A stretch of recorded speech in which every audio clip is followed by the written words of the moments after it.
Hi hello అందరికీ నమస్తే. ఎలా ఉన్నారు? అందరూ బాగున్నారని అనుకుంటున్నాను. నేను చాలా బాగున్నాను. Welcome back to our channel love and pride and మీరు వింటున్నారు బాడీ గార్డ్. సో లేట్ చేయకుండా అసలు మాట్లాడటానికి ఏమీ లేదు మన వాళ్ళతోటి, అందుకని డైరెక్ట్ స్టోరీనే. ఓకే. సో ప్రీవియస్ ఎపిసోడ్లో మనం ఏం చూసామంటే మాల వాళ్ళ కూతురు గురించి బాధపడుతూ ఉండగా శృతి చూస్తుంది. సో శృతి తనతో మాట్లాడుతుండగా రక్ష చూస్తుంది.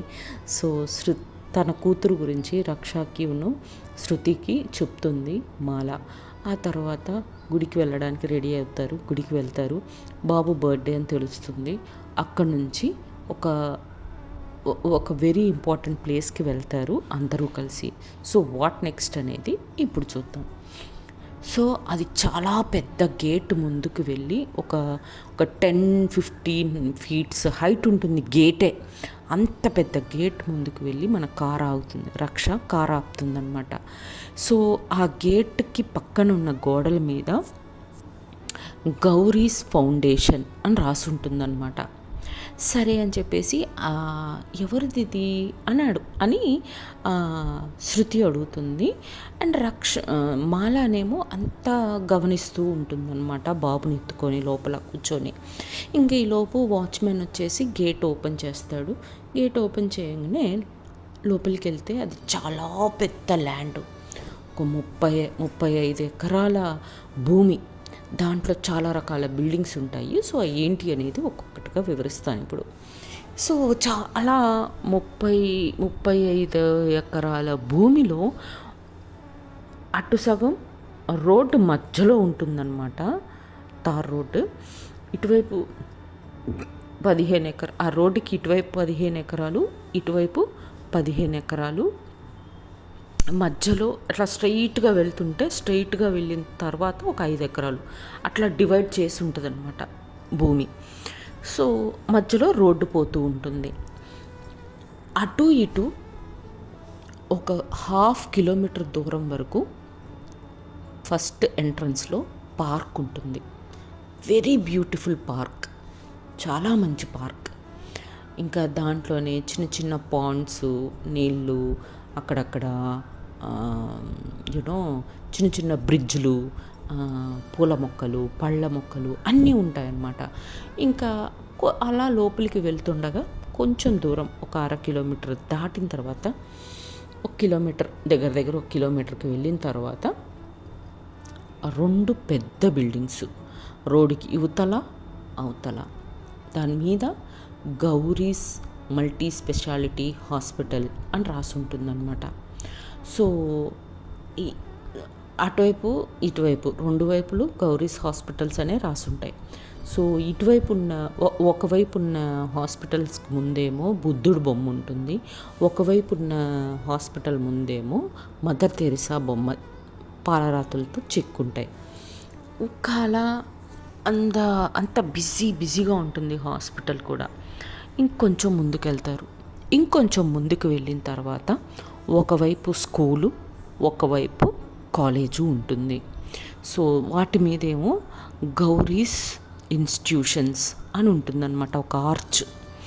సో ఆ ఆర్చ్లో నుంచి లోపలికి వెళ్తే ఇటువైపు స్కూల్ ఉంటుంది, ఇటువైపు కాలేజ్ ఉంటుంది. కాలేజ్లో ఏంటంటే ఇంటర్మీడియట్ అండ్ మినిమం డిగ్రీ అంతే, అక్కడ వరకే ఎడ్యుకేషన్ ఇవ్వగలుగుతారు గౌరీస్ ఇన్స్టిట్యూషన్స్లో. అవి కూడా దాటుకొని మెల్లగా అండ్ స్కూల్ ముందేమో సరస్వతి బొమ్మ ఉంటుంది, కాలేజ్ ముందేమో గణపతి బొమ్మ ఉంటుందన్నమాట. ఇంకా అలా కొంచెం ముందుకు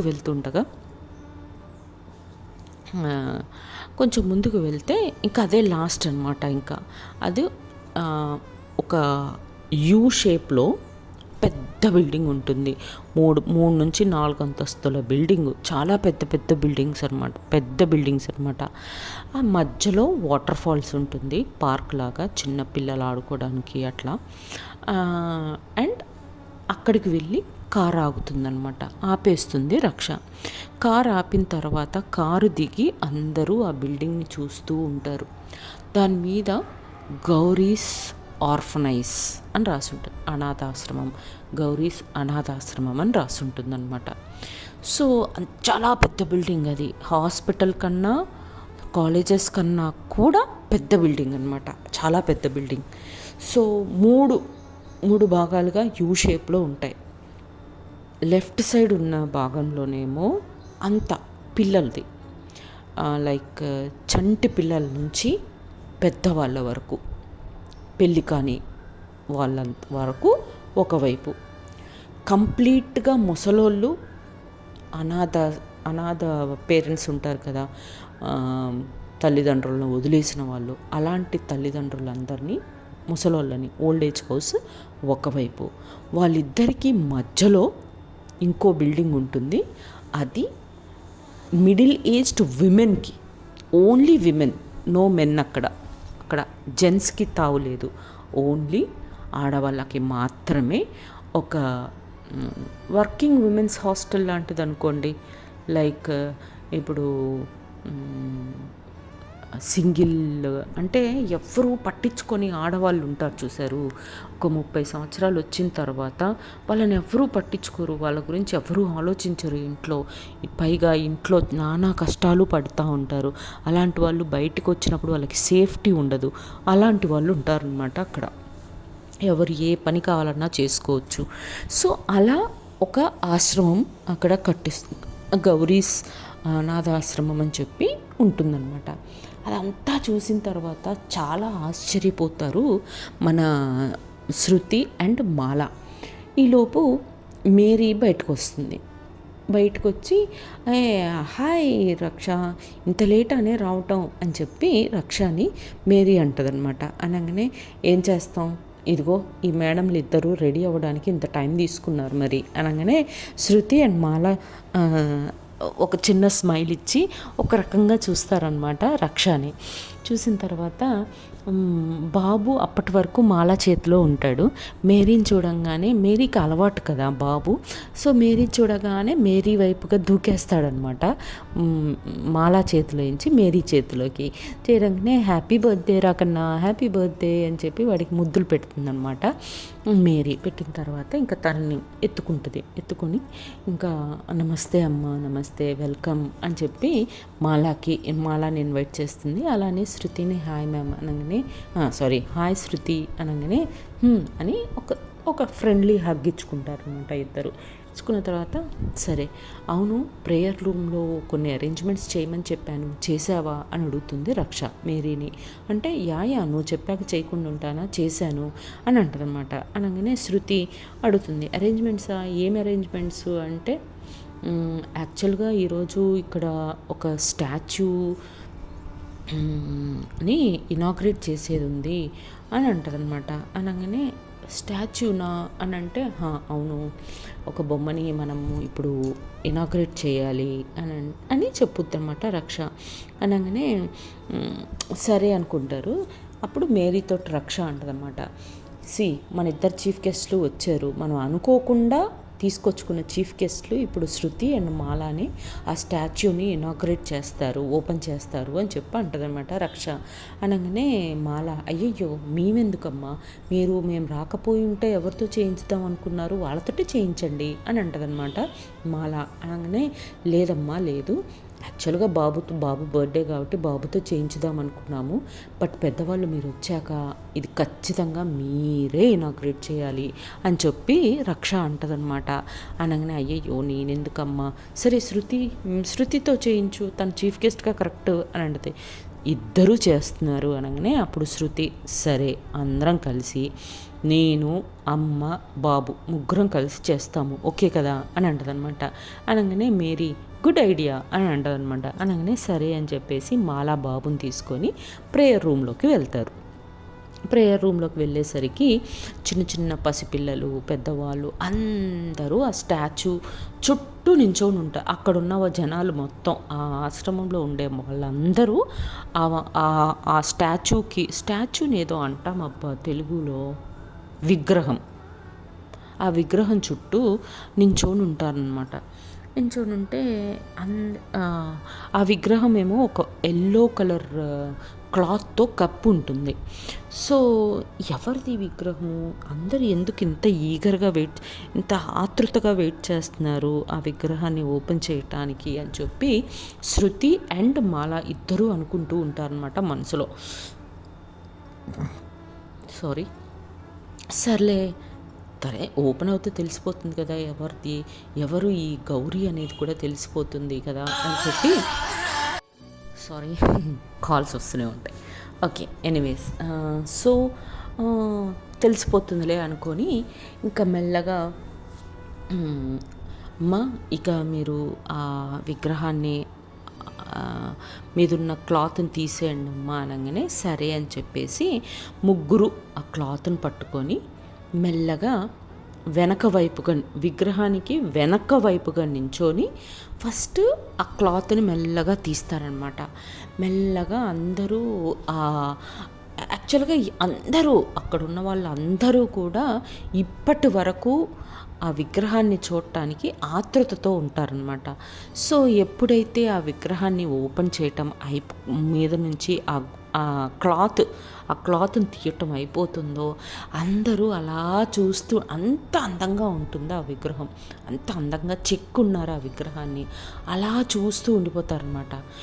అప్పుడు అక్కడ శృతి అండ్ మాల, ఏంటి వీళ్ళందరూ ఇంత ఆశ్చర్యంగా చూస్తున్నారు, అంత బాగుందా ఈ విగ్రహం అని చెప్పేసి వెనక వైపు నుంచి ముందుకు వస్తారనమాట.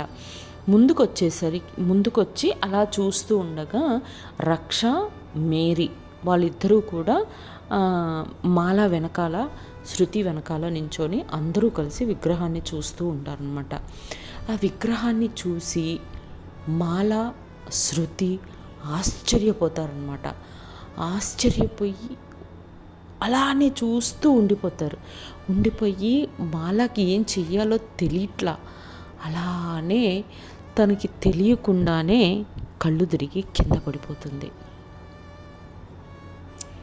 సో మాల అలా పడిపోతుంది అని రక్షకి బాగా తెలుసు. అందుకని రక్ష మాలాని కింద పడకుండా పట్టుకోవడం కోసమే మాల వెనకాల నించుంటుంది. అండ్ మేరీకి కూడా తెలుసు కాబట్టి మేరీ బాబుని కింద పడకుండా ఉండేటట్టు వెంటనే బాబుని చేతిలోకి అందుకోవాలి అని మేరీ కూడా రెడీగా ఉంటుందన్నమాట. సో ఆ విగ్రహాన్ని చూడగానే పడిపోతుంది షాక్లో మాల. సో తను పూర్తిగా కింద పడకుండా రక్ష తన్ని పట్టేసుకుంటుంది అండ్ ఇమీడియట్గా బాబుని మేరీ అందుకుంటుంది. సో ఇదంతా శృతికి ఏమీ అర్థం కావట్లా. శృతి అలానే విగ్రహాన్ని చూస్తూ ఉండిపోతుంది. ఇక్కడ కింద పడినది కూడా చూడదనమాట, అంత షాక్లో ఉంటుంది శృతి. అప్పుడు అక్కడ రక్ష వచ్చేసి ఆంటీ ఆంటీ అని లేపుతూ ఉంటుంది, బట్ ఎంతసేపటికి లేవదు. అప్పుడు ఇమీడియట్గా వెంటనే హాస్పిటల్కి ఫోన్ చేసి అర్జెంటుగా జనరల్ ఫిజిషియన్ని పంపించండి అని చెప్పి కాల్ కట్ చేస్తుంది మేరీ. పడగానే ఓకే మ్యామ్ పంపిస్తున్నాము అని చెప్పగానే మాలాని ఒక రూమ్లోకి షిఫ్ట్ చేస్తారనమాట. షిఫ్ట్ చేసి అక్కడికి డాక్టర్ వచ్చేసి ఒక ఇంజెక్షన్ ఇచ్చి ఒక 1/2 అవర్లో లేస్తారండి, షాక్లో అలా పడిపోయారు అని చెప్పి వెళ్ళిపోతారనమాట. అప్పటి వరకు శృతి కింద పడిపోయిన తర్వాత కానీ శృతికి కాన్షియస్నెస్ రాదు. ఇంకా అమ్మ అమ్మ అని లేపుతూనే ఉంటుంది కంటిన్యూస్గా. ఒక 1/2 అవర్ తర్వాత మాల లేచి మళ్ళీ ఒక్కసారి జరిగిందంతా వెనక్కి తిప్పి చూసి ఫ్లాష్ బ్యాక్ చూస్తుంది అనమాట. చూసి ఆ విగ్రహాన్ని మళ్ళీ క్లియర్గా ఒక్కసారి తన బుర్రలో మైండ్లో ఒక్కసారి తలుచుకోగానే మళ్ళీ వెంటనే గౌరీ అనుకుంటూ ఉరుకుతుంది అనమాట ఆ విగ్రహం దగ్గరికి. ఎస్, ఆ విగ్రహం మాలా కూతురుది. సో ఎప్పుడైతే ఆ విగ్రహాన్ని మళ్ళీ చూస్తుందో అలా ఆ విగ్రహాన్ని అమాంతం పట్టుకొని 3.5 అడుగులున్న ఆ విగ్రహాన్ని తన కూతుర్నే పట్టుకొని ఏడిస్తే ఎలా ఏడుస్తుందో వెక్కి అలా ఆ విగ్రహాన్ని పట్టుకొని ఏడుస్తూనే ఉంటుందన్నమాట. ఏడ్చి ఏంటమ్మా నాకు ఒక్క మాట కూడా చెప్పకుండా నన్ను ఒంటరిగా వదిలిపెట్టేసి ఎక్కడికి వెళ్ళిపోయావు, ఎక్కడున్నావు, ఏం చేస్తున్నావో కూడా తెలియకుండా నువ్వు ఇక్కడ ఉండటం ఏంటి, నీ విగ్రహాన్ని ఇక్కడ నేను ఆవిష్కరించటం ఏంటి, అసలు నువ్వేమైపోయావు, నువ్వు నాకు ఒక్క మాట, నీకేదన్నా కష్టం వచ్చినా చెప్పుకోవడానికి నేనున్నాను కదా, నాకు ఒక్క మాట కూడా చెప్పకుండా ఎక్కడికమ్మా వెళ్ళిపోయావు? ఈరోజు చూస్తున్నాను, నిన్ను ఒక విగ్రహం రూపంలో చూస్తున్నాను, ఏమైపోయింది నీకు, ఎక్కడున్నావు ఏంటి అని ఆ విగ్రహాన్ని పట్టుకొని ఏడుస్తూనే ఉంటుంది కంటిన్యూస్గా. ఈలోపు రక్ష ఏమైపోయింది, రక్ష దగ్గరికి వెళ్ళి నా కూతురు విగ్రహాన్ని కట్టించావేంటి, అసలు నా కూతురికి ఏమైంది, ఎక్కడుంది నా కూతురు, ఏమైపోయింది అని అడుగుతూనే ఉంటుంది రక్షకి. అప్పుడు ఆంటీ, సారీ ఆంటీ, రక్ష మన మధ్యలో లేదు అని చెప్పుద్ది అనమాట. అంతే, ఇంకా అసలు తన తన మనసు విరిగిపోతుంది. మాలా మనసు మళ్ళీ కుప్పకూలిపోతుంది. అక్కడ కుప్పకూలిపోయి, ఏం మాట్లాడుతున్నావమ్మా, 3 సంవత్సరాలుగా నా కూతురు కోసం ఎదురు చూస్తుంటే నేను ఇలాంటి మాట వినాల్సి వస్తుంది అని చెప్పి మళ్ళీ ఆ విగ్రహం దగ్గరికి వెళ్ళి గట్టిగా ఆ విగ్రహాన్ని పట్టుకొని, నన్ను ఒంటరిదాన్ని చేసేసి ఎందుకమ్మా వెళ్ళిపోయావు, నువ్వు అలా వెళ్ళాలనుకుంటే నన్ను కూడా తీసుకెళ్ళకపోయావా అమ్మా, ఇప్పుడు ఈ భూమి మీద నేను ఎందుకు ఉండాలమ్మా, నేను ఉండను, నన్ను కూడా తీసుకెళ్ళు అని ఏడుస్తూనే ఉండదన్నమాట. అప్పుడు శృతి తన దగ్గరికి వచ్చి, అమ్మా అలా మాట్లాడకమ్మా, ఎందుకమ్మా అలా బాధపడతావు, వద్దమ్మా ఏడవకమ్మా అని చెప్పి శృతి ఓదారుస్తూ ఉంటుందన్నమాట. అప్పుడు మాల శృతి వైపుగా తిరిగి అప్పుడు గౌరీ, చూడు ఈ అమ్మాయిని చూడు, అచ్చు నీకులానే ఉంది, నీకులాగా ఉందనే నేను ఇన్ని రోజులు తన్ని చూసుకుంటూ నువ్వు ఎప్పటికైనా తిరిగి వస్తావని ఆశతో ఎదురు చూస్తున్నానమ్మా. నువ్వేంట్రా అంటే నన్ను ఇలా వదిలిపెట్టి వెళ్ళిపోయావు. చూడు, నేను ఈ అమ్మాయి, నువ్వు ఏ రోజుకైనా వస్తావు, చూడమ్మా ఇది నా కూతురు, నీకులానే ఉంటుంది, అందుకే నువ్వంటే నాకు చాలా ఇష్టం అమ్మా అని చెప్దాం అనుకున్నాను, కానీ నువ్వు నన్ను ఇలా ఒంటరిగా వదిలేసి వెళ్ళిపోతావు అనుకోలేదమ్మా అని చెప్పి గట్టిగా శృతిని పట్టుకొని ఏడ్చేస్తూ ఉంటుందన్నమాట మాల. సో శృతికి తన్ని ఎలా ఓదార్చాలో తెలియట్లా. అమ్మా ఏడవకమ్మా, ప్లీజ్ అమ్మా, గౌరీ లేకపోతే నేనున్నాను కదా నీకు, నేను నిన్ను చూసుకుంటానమ్మా, గౌరీ ఎలా అయితే నిన్ను చూసుకునేదో అలానే చూసుకుంటానమ్మా, నేను నిన్ను ఎప్పటికీ ఒంటరిగా వదిలేనమ్మా, ప్లీజ్ ఏడవకమ్మా అని చెప్పి ఓదార్చడానికి ట్రై చేస్తూనే ఉంటుంది గౌరీ.